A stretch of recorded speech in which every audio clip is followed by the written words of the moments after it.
For decades, national infrastructure was designed for an era of stability. We built static fortresses. The logic was straightforward. Identify your critical assets, put a wall around them, and assume that any threat will be an isolated, temporary event. That logic no longer applies. Modern critical systems operate in a state of permanent stress. Cyber-physical attacks do not arrive in isolated waves. They are continuous, targeting the highly interconnected nervous systems of planning, communication, and real-time coordination. This satellite image shows the 2003 North American blackout. A software glitch silenced an alarm system. 3 transmission lines failed without warning. Because the network was interdependent, that error tripped 100 power plants and cut electricity to 55 million people. The initial glitch triggered the event, but the mass collapse occurred because recovery relied on centralized human reaction times that were too slow. System cascades take minutes. Human coordination takes hours. By 2015, adversaries recognized how easily these centralized systems could be exploited. During the cyber attack on Ukraine's power grid, threat actors bypassed the physical fortress entirely.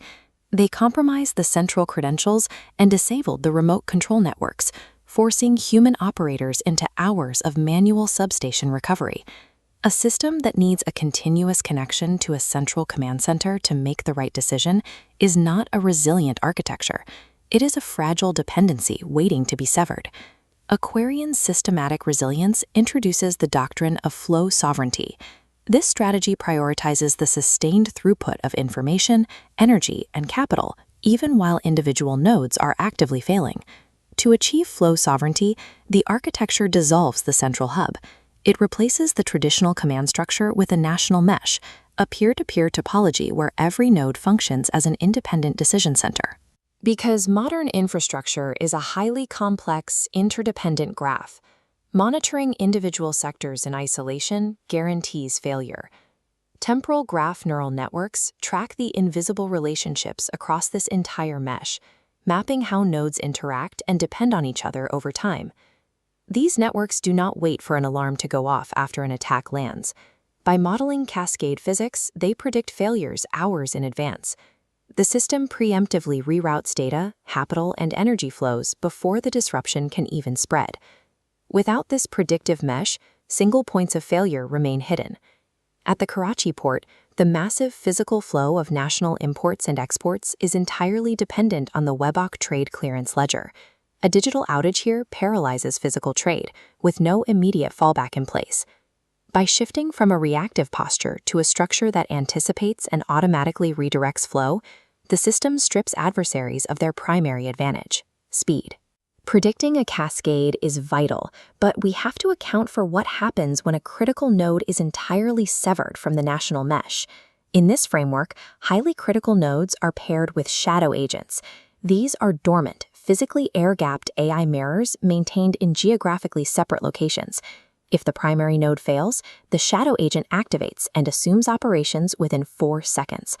Once activated and isolated, these local nodes must function without central command oversight.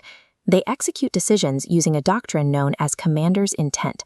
Rather than operating on rigid scripts, which adversaries can easily manipulate or game, commander's intent encodes the system with a high-level desired end state and the strict boundaries of acceptable risk. This allows the agent to interpret its environment and take initiative to reach the objective. Allowing autonomous systems to make critical decisions introduces the risk of the AI drifting from its intended goals. To secure these actions, the system utilizes human integrity density.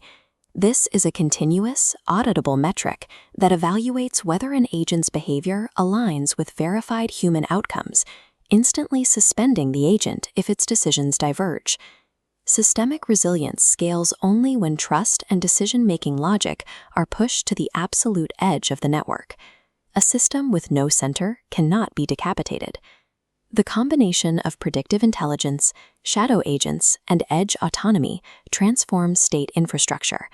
It functions as a living, anticipatory organism capable of sensing disruption, adapting, and healing its own networks in real time. The ultimate benchmark of this architecture is the 72-hour autonomy standard. Every critical node in the mesh must be capable of surviving independently without external support or central oversight for 3 days. This strictly calibrated window guarantees continuity while human experts coordinate a deliberate, safe recovery. This satellite image of the Bab el-Mandeb Strait highlights the physical stakes of flow sovereignty. When energy grids and clearing networks intersect with global maritime straits, severe disruptions can paralyze a nation's geography. Securing that 72-hour survival window prevents a localized digital failure from scaling into an irreversible economic collapse. Deploying this AI-driven mesh requires an upfront investment, but the alternative is absorbing the guaranteed cost of fragility. A single major grid failure or financial disruption cascade easily destroys tens of billions of dollars in a matter of days. In an environment of persistent threat, failures are inevitable. Systemic collapse, however, is a choice. True sovereignty belongs to those who build resilience into the foundational architecture of the state.